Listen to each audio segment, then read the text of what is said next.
Hi, I'm Rachelle with Originally Worn, and in this video we're going to show you how to do a board and batten treatment on a wall. But first, be sure to subscribe to the YouTube channel, and you can find us on Facebook under Originally Worn and online originallywornonline.com.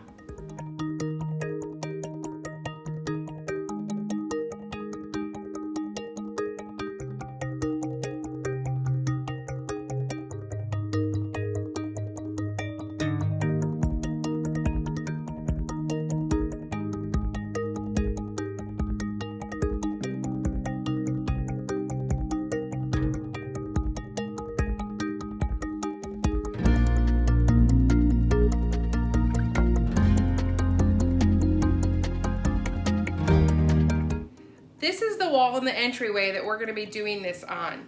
But first we need to plan it out. There's a couple things you need to consider. We're actually not doing the board part of the board and batten treatment because we have smooth drywall, but if you have a rough textured wall, you might want to do that first. The next thing to consider is if you're going to be removing your baseboards or not. We took our baseboards off in this small area because it's like a 7-foot run. So it's not a big deal, and I like how it all kind of meets together to make like a box kind of molding frame. But if you don't want to take your baseboards off, don't want to afford that, any of those kind of things, just cut the bottom of your batten at a 45-degree angle so it kind of goes down into the baseboard still, but we're not going to do that. The next thing to think about is your planning of it out.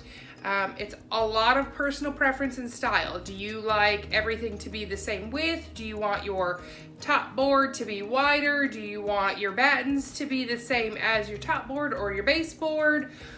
All those kind of things are questions. Are you gonna put molding underneath the cap? Are you gonna put a cap? All these things are stuff that I've decided on. I made a little sketch first to kind of show what I wanted and what I liked. And what I've decided is that we're gonna be doing a 4-inch board all the way around. My top board, my bottom baseboard, and my battens are all gonna be 4 inches wide. So they're all uniform. And then I'm gonna have a 2-inch wide cap, I believe. Next, we're going to talk about how you decide how high and what width you want it to be. I wanted ours to run higher than any light switches in our house in case we decide to continue with this through more than just this area. It doesn't really affect right here, but do that. So that makes ours that we need to hit it at least at a 48-inch height, which is about right here. I'm going to actually end up going with the top of our 4-inch board up to a 56-inch height, but of course that drops the bottom down 4 inches to 52 inches. The reason why I did 52 instead of 48 is because I simply did a 4-inch board on the bottom for the baseboard, a 48-inch board here as a batten, and then a 4-inch board on the top, and then I'm actually going to have a 2-inch board for the cap, which will be a 1/2-inch board higher. But that's how I decided the height of things. And next, to decide how many battens you need this direction, basically you can do this a couple of different ways. You can mark out your studs, which I'm going to show you how to do in a second here. You can mark out your studs and only lay your battens on your studs. That of course will secure them best to the wall, but sometimes that doesn't design out quite correctly.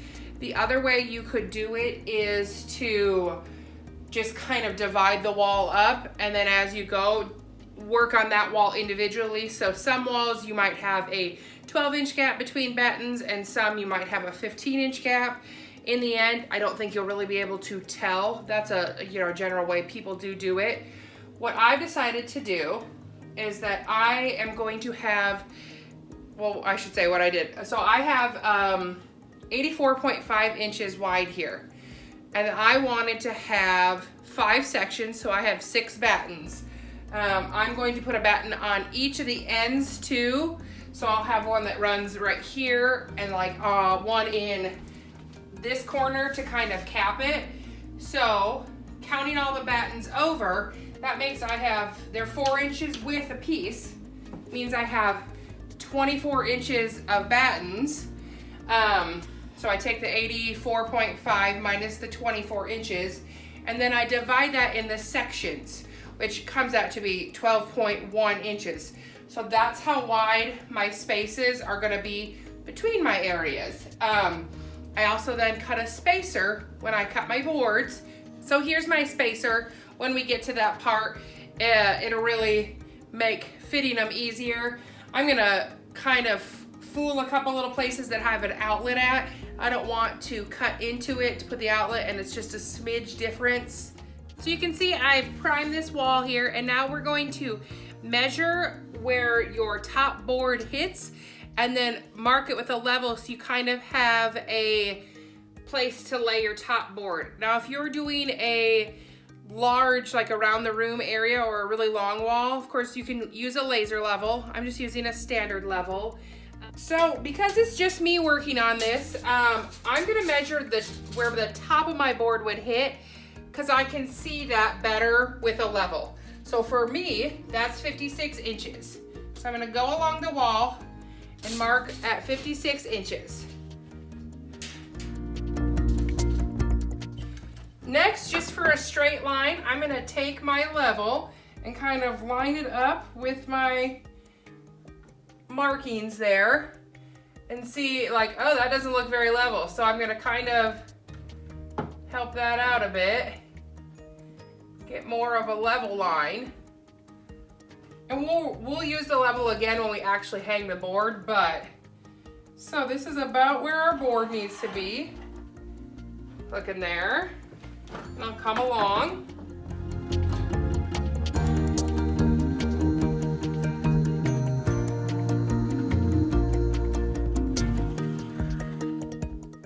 And next you're gonna take a stud finder and you're gonna go along and you're gonna mark where all your studs are. Even if you're not going to necessarily nail into your studs, it's good to know in case you happen to land on one, or just for knowledge in that sake of maybe you might try to hit them. My luck just happened that the way mine divided out, that I do hit each stud. So lucky me.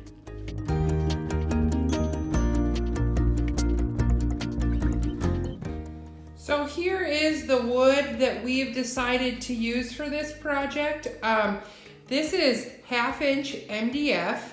And the reason I chose that, for one, is that it's inexpensive, but for two, our trim that this buds up to at the doorway is only 1/2 inch. So this way it won't look funny. If you didn't have that as an issue, you could use like 1x4s and 1x2s. I've also had the guys at Home Depot, they cut it all in 4-inch strips for me.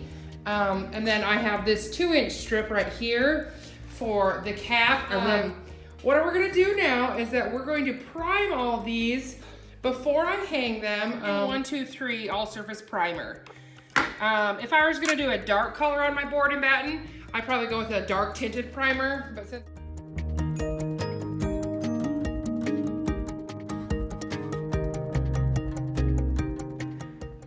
I'm going to be cutting my top board first. I've measured in the wall and it is 7 feet and 1/2 inch. So I've went and I've marked that in 3 spots. You can see. There and there. And then I've taken a speed square and made a straight line. And now I'm going to cut it on my miter saw.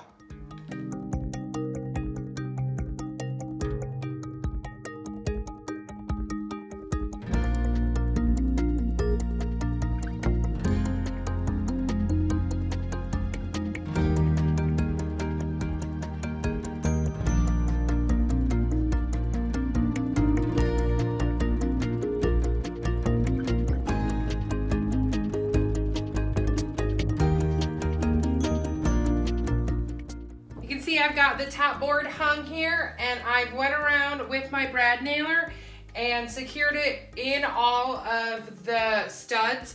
We are going to be hanging hooks off of this, So I really wanted to make sure this piece was secure. So now that we can do this, I'm gonna move on to putting the baseboards in, leveling those up, and then we can measure for the battens.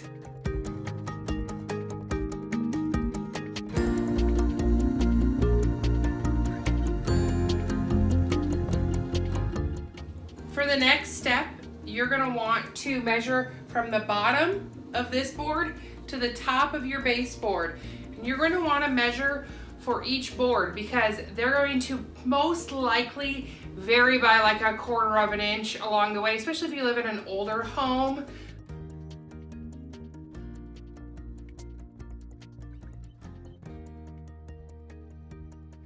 So I have this one cut, and for the other ones, I'm going to hold my level up and make sure that it's level that direction too. Of course, this one I can push up against this door molding. So I'm gonna do that and push it up tight against this top. So if there is any little wiggle room, it's down there in the least noticeable part, and I'll fill that in a minute.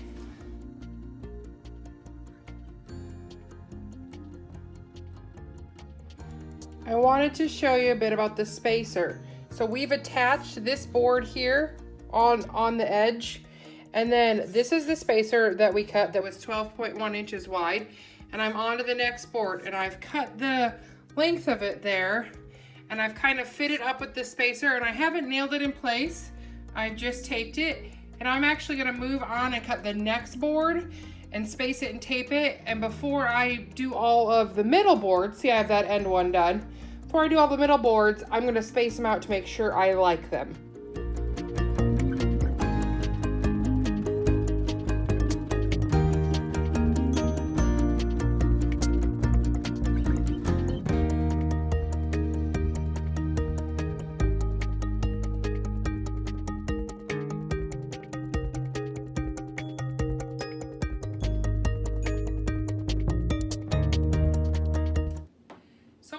People like to put a cross design in there too. You certainly can do that. I like a simpler kind of look. We have a pretty plain ranch house, so it doesn't need to be traditional or fancy. But I am gonna put a cap on, which is also a choice or not. So this is the same MDF, 1/2 inch, cut down to a 2-inch piece, so instead of a 4. And it is cut the length, and it's gonna fit right on top of there. And I'm gonna go with my nailer and nail through it to this 4-inch piece that's secured onto the studs already.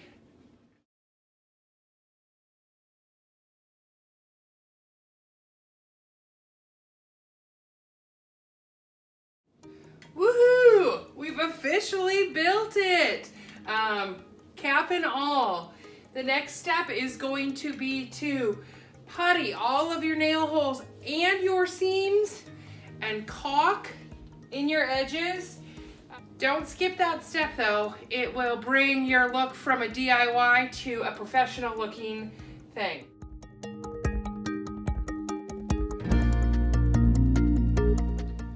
All the joints and nail holes have been puttied and sanded smooth, and anywhere where drywall and wood meet has been caulked. I'm gonna now paint the whole thing with 2 coats of alabaster white from Sherwin-Williams. I'm gonna spare you that video though because this tutorial has gone on long enough. This part of the entryway is finally done. On to paint the walls now. If you found this tutorial helpful, be sure to like it and share it with your friends and subscribe to our YouTube channel. You can find us also online at originallywornonline.com and on Facebook under Originally Worn. Happy painting!